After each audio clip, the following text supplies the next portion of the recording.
अस्सलामुअलैकुम। आप सबको मेरे यूट्यूब चैनल कहानी घर में खुशामदीद। दोस्तों, मेरे इस चैनल पर नावल पढ़ा जाता है। अगर आपको मेरे नावल की कोई किस्त अच्छी लगे तो मेरे चैनल को सब्सक्राइब कर दीजिए। तो चलें, आज हम अपने नावल ये दरिया पार करना है कि तीसरी किस्त सुनते हैं। वो क्लासरूम से निकली तो रबील सामने ही मौजूद था, लेकिन हमेशा की तरह इसकी तरफ आने के बजाय वो नाराज़गी से मुंह मोड़कर सीढ़ियाँ उतर गया। अरे अगले पल वो हाँफती हुई उसके साथ चल पड़ी। तुम किस बात पर खफा हो? कल क्यों नहीं आई थी? उसने हफ्गी से पूछा तो वो मुतमिन होकर बोली, बस इतनी सी बात? ये इतनी सी बात है? वो रुक गया। पता है मैं सारा वक्त कितना परेशान रहा। 10 चक्कर तुम्हारे डिपार्टमेंट के लगा डाले, एक एक से पूछता रहा। 100 तरह के अंदेशे आ रहे थे दिल में। एक फ़ोन तक नहीं कर सकती थी। फ़ोन खराब था।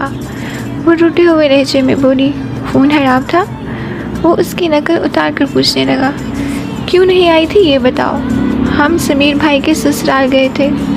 उसने बताया तो वो उछल कर बोला, क्या? तुमने तो कहा था तुम्हारे भाई की भी शादी नहीं होगी। होने वाले ससुराल से भी हो आई हो। देख लो। अब ये बताओ लड़की कैसी है? बहुत प्यारी है। वो खुश होकर बोली, फिर ये कि अब समीर भाई की शादी होगी। हाय कितना मज़ा आएगा ना। मैं तुम्हें भी बुलाऊंगी, तुम अपनी अम्मी के साथ और जरीना को भी लेके आना। वो बच्चों की तरह खुश हो रही थी। आओगे ना? देखो, वो कैंटीन की तरफ चल पड़ा। क्या देखो? वो फिर उसके साथ थी। तुम्हें ज़रूर आना होगा, एक शर्त पर। क्या? कि तुम सच धज कर मेरे सामने आओगी। उसने होंठों पर दबी मुस्कुराहट से उसे देखा। क्यों? अगर पूरे ख़ानदान के सामने मुझसे कोई बेअख्तियार हरकत सरजद हो गई तो? फजूल बातें नहीं करो और ना ही कोई फजूल बहाना सुनूंगी, समझे तुम? उसने वार्निंग देकर कंधे उचकाए। Okay boss. फिर संजीदा होकर पूछने लगा, अच्छा ये तो बताओ, मुझे बुलाओगी कैसे? मतलब घर वालों से क्या कहोगी कि मैं कौन हूँ? यही कि तुम। वो खुद सोच में पड़ गई और उसके हंसने पर घूर कर बोली, तुम मेरे यूनिवर्सिटी फ़ेलो हो, सबको ये बता दूँगी। बस? हाँ बस, इतना तारुफ काफ़ी है। वो कहकर बात बदल गई। अच्छा सुनो, मैं कल भी नहीं आऊँगी क्योंकि कल लड़की वाले हमारे घर आएंगे। क्या? सुबह ही आ जाएंगे?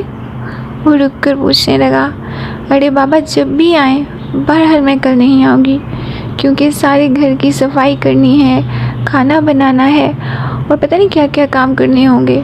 इससे मैं नहीं आ सकूँगी। वो उसे कैंटीन में धकेल कर खुद वहीं से पलट आई और अगला सारा दिन वो बहुत मसरूफ़ रही। दिन निदा भी उसकी मदद को आ गई थी। दोनों ने दोपहर तक पूरा घर चमका दिया था। उसके बाद खाना बनाकर कुछ देर आराम भी किया। फिर रात को दावत की तैयारी के लिए दोनों किचन में आ गई। काम के साथ ही दोनों की ना ख़त्म होने वाली बातें भी जारी थी। निदाई से इसकी दोस्ती बहुत पुरानी थी। बस 2 साल हुए थे कि वो ऊपर के पोर्शन में इनके यहाँ किराएदार थे। जिस तरह इसकी कोई बहन नहीं थी, इस तरह निदा भी अपने घर में अकलौती बेटी थी। इसलिए दोनों पर आने जाने में कोई पाबंदी नहीं थी। यानी वो दोनों एक दूसरे के घर आज़ादाना आ जा सकती थी। अक्सर वीकेंड पे तो रात गए तक निदा नीचे इसी के पास रहती और उससे बातें करती ना थकती। जब तक नींद नहीं आ जाती दोनों की बातें ख़त्म होती ही नहीं थी। पहले दिनों में तो बहुत आज़ादी से बातें करती थी और ऊंचा ऊंचा खिलखिलाती हंसती रहती थी। यानी उनकी आवाज़ें दूसरे कमरे तक बआसानी सुनी जा सकती थी। लेकिन जब से उसकी ज़िंदगी में राबील आया था, उस पर भी इसे बात रास्तान बनाया था, तब से वो बातें सरगोशियों में करने लगी थी क्योंकि हर मौजू पे रबील बीच में आ जाता था। उस वक्त भी काम के दौरान वो समीर भाई की अनकरीब मतवक्को शादी की बातें करते हुए रबील को बुलाने न बुलाने के बारे में सोच रही थी। मेरा ख्याल है बुला ही लूँ, इस तरह मैं भी उससे देख लूँगी और अंकल आंटी भी सोच समझ जाएंगे। निदा ने कहा तो वो उछल कर बोली, क्या क्या समझ आएंगे? अरे बाबा यही कि अगर तुमने उसको बुलाया है तो कोई ख़ास बंदा ही होगा ना। उसने कहा, तुम चुप रहो। निदा ने बड़ी समझदारी का मुजाहरा करते हुए कहा, तो वो सोच समझ कर बोली, मैं तो कहती हूँ बुला लो, तुम्हारा काम आसान हो जाएगा। हाँ वैसे तुम कह तो ठीक रही हो, लेकिन कोई अच्छा है, छोड़ो, मुझे डर लगता है। निदा ने फ़ौरन हंसकर कहा, डरने की कोई बात नहीं, बस ये सोचो तुम्हारा काम आसान हो जाएगा।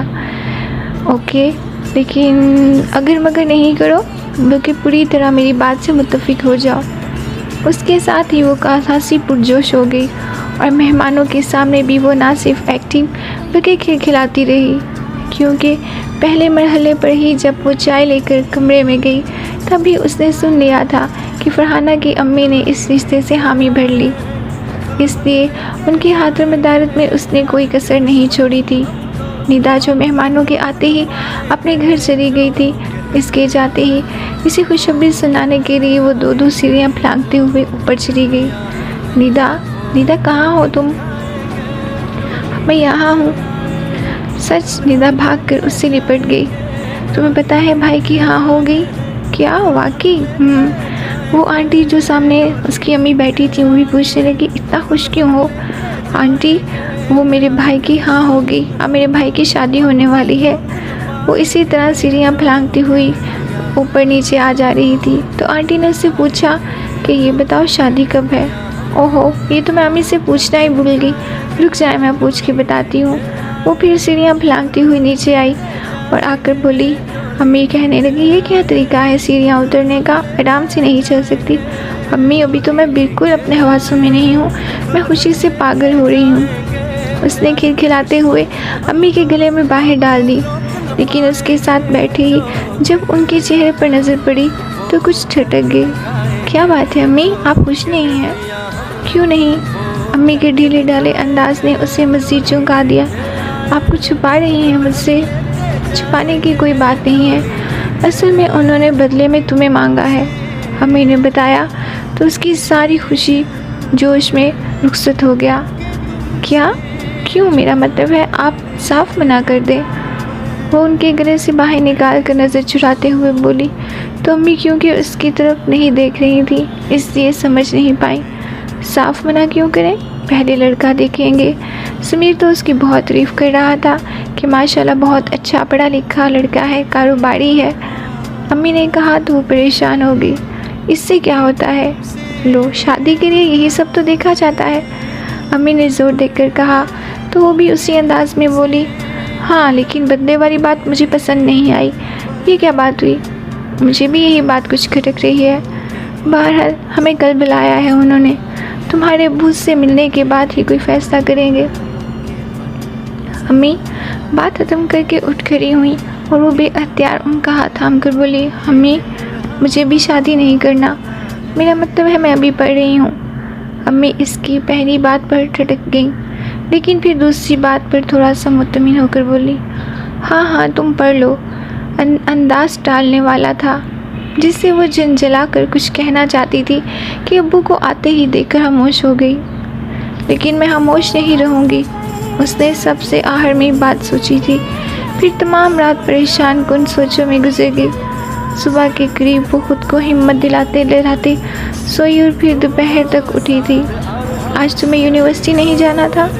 अम्मी ने उससे पूछा तो वो सुस्ती से बोली, जाना था और आपने मुझे उठाया ही नहीं। कोई बात नहीं, मैं वैसे आई थी, एक बार तुम्हें उठाया, झंझोड़ा, लेकिन तुम फिर सो गई। लगता है अफीम खाकर सोई थी। उसने जलकर सोचा और इन्हें जवाब दिए बगैर किचन में आकर पहले जायज़ा लिया। फिर चाय बनाकर दोबारा अम्मी के पास आ बैठी।